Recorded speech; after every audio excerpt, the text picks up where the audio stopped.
최근에 재개발 사업을 추진하기 아주 좋은 시기가 다가오고 있다. 최근에 110 대책 통해 가지고 국토부에서 재개발 사업을 도시락 싸주면서 추진해라 라고 할 정도로 네, 아주 규제를 대폭 완화해 줬어요. 맞아요. 그 내용 중에 하나가 재개발 노후도 전체 면적 중에 3분의 2가 노후가 됐으면 재개발 요건에 이제 맞는 건데, 그 요건이 한 67% 정도 되거든요. 그거를 60%까지 완화를 해줬다.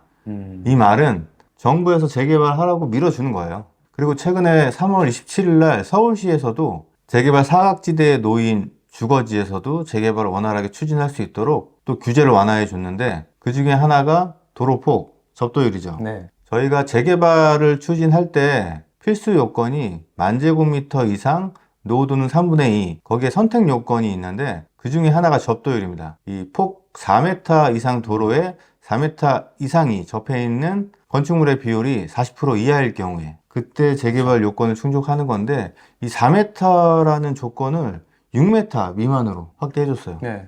많이 완화해 준 거죠, 진짜. 굉장히 많이 해준 거고, 재개발 공부하신 분들은 알겠지만 이 요건 자체가 주는 의미가 굉장히 상당합니다. 그렇죠. 지금까지 재개발을 추진하고 싶어도 재개발 노후도를 맞추지 못해서 추진조차 하기 어려운 지역들이 굉장히 많았는데, 이제 정부에서도 다급한 거예요.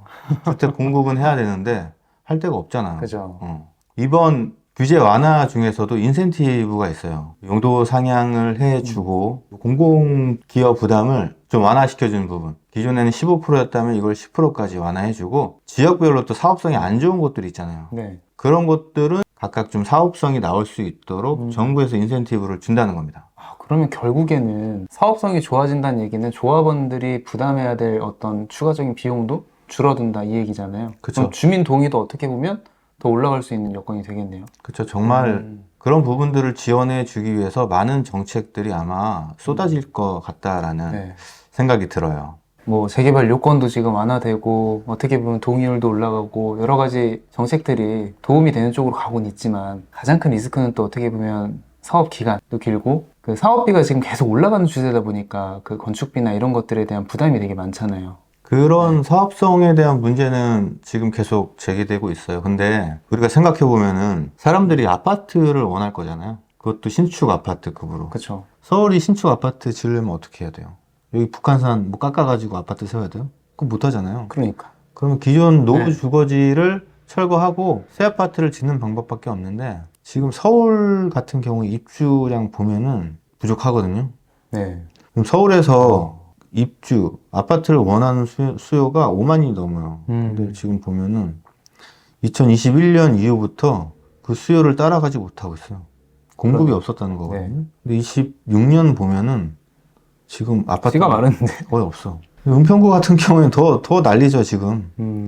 올해 지금 예정되어 있는 게 센트레빌 아스테리움 시그니처, 네. 역촌 1구역이 아파트가 들어서는데, 여기가 752세대밖에 안 돼요. 근데 수요는 2000세대인데 네.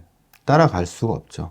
앞으로 더 그렇고, 이거는 아파트만이 아니라 빌라에서도 지금 문제가 생기고 있습니다. 올해부터 앞으로 지금 빌라 착공하는 게 하나도 없어요. 빌라 수요도 있거든요. 네. 없을 수 없습니다. 사업비 때문에 분담금 높아지니까 재개발하는데 부담이 든다. 그래서 재개발 사업이 앞으로는 뭐 더 이상 할 수 없는 사업이다라는 그런 의견들 네, 굉장히 맞죠. 많아요. 네. 그래서 근데 그런 현상만 지금 당장 보지 말고 앞으로 10년 이상을 좀 내다 보셔야 된다. 만약에 자금이 많으신 분들이라고 하면 기존에 신축되어 있는 아파트 막 사면 되고, 청약할 때 가점이 좀 많다 이런 분들은 청약하셔도 되는데, 그렇지 못한 사람들이 대부분이잖아요, 사실. 그렇죠. 신축 아파트에 대한 수요는 계속 앞으로도 꾸준할 거거든요. 그러면 신축 아파트가 지어진다고 해서 그걸 또 안 사냐? 그건 아니죠. 아니잖아요. 그 아파트가 만약에 기존의 구축 아파트가 10억이고 신축 아파트가 15억이야. 그러면 15억이 너무 비싸니까 나는 10억짜리 아파트를 살래. 그러면 그쪽으로 수요가 몰릴 텐데, 그러면 그 구축 10억짜리 아파트가 계속 10억이겠냐고요. 올라가죠. 올라가죠. 네. 그러면 신축 아파트는 어떻게 되겠어요?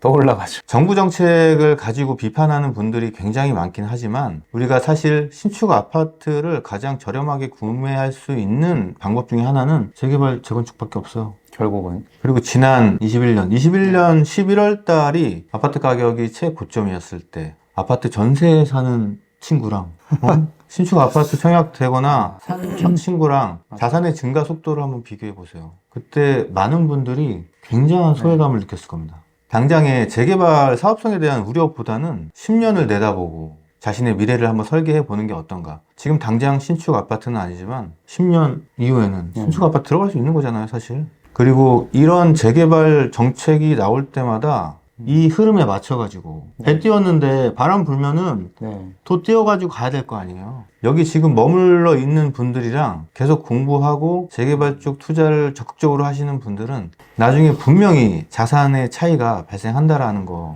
꼭 네. 알고 계셔야 돼요. 그러면 네. 일단 지금 재개발 투자를 하기에는 어떻게 보면 되게 적긴 거잖아요. 다만 한 가지 이제 문제가 뭐냐, 돈은 많이 없거든요. 그렇죠. 네, 좀 소액으로 좀 투자할 수 있는 방법. 가장 소액으로 들어갈 수 있는 거는 구역 지정이 될 만한, 아직 구역 지정은 안 됐어. 동의서도 아직 진구하지 않아. 그런데 들어가서 투자를 하는 게 가장 소액으로 할 수 있는 방법이긴 한데, 저는 사실 그런 방법은 네. 추천하진 않아요. 재개발 구역 지정되는 것도 굉장히 오래 걸리고, 가련 1구역 같은 경우에도 지금 이제 관리처분 인가 받고 지금 철거, 부분 철거 진행하고 있거든요. 네. 기본계획 수립 고시한 지가 2004년이었고 추진을 준비하면서 구역 지정 네. 고시된 게 2011년이에요. 7년 걸렸어요. 구역 지정하는 데만 해도. 소액으로 투자하면은 그만큼 수익은 많겠지만 그만큼 또 부담해야 되는 리스크는 굉장히 많아요.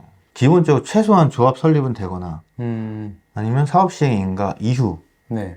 그런 것들을 투자하시는 게 금액은 더 들겠지만은 리스크 관리가 그래도 잘 된다. 그러면 이 구역 지정 요건이 네. 어쨌든 뭐 필수 조건도 있고 뭐 완화는 해줬다고 하지만 선택 조건도 있고 이런 게 만족이 좀 돼야 되잖아요. 그렇죠. 근데 최소한 그걸 우리가 알아보고는 들어가야 될 거 아니에요. 아니 노도 요건을 판단하기는 굉장히 어려워요. 일일이 다 건축물 대장 떼어가지고 몇 년도에 구축됐고 몇 세대가 살고 도로 재볼 거야 가서?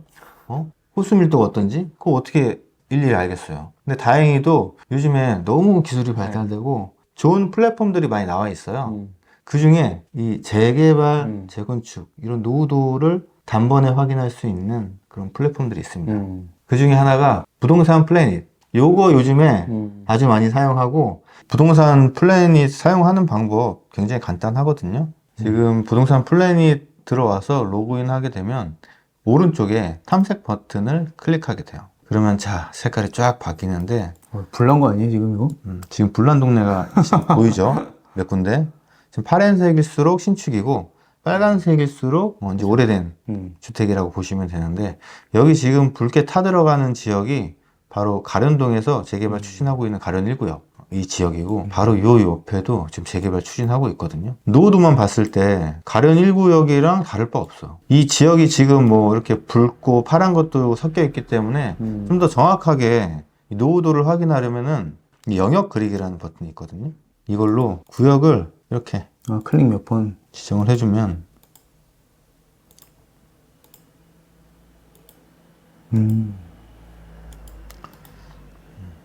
여기 결과 분석 보기를 통해서 이 지역의 구역 면적과 그리고 노후도까지 다 네. 확인이 가능한데 여기가 30년 이상 된 건축물이 81%예요. 81%.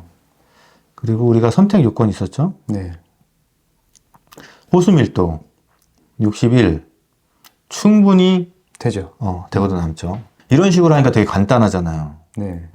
그래서 이런 거를 요즘에 재개발 투자하시는 분들 아직 구역 지정이 안 된 곳들은 리스크가 많지만 이 정도만 판단하더라도 그래도 나중에 혹시나 모를 신속통합이나 모아타운 이런 데 기회가 있는 지역이 분명히 존재한다.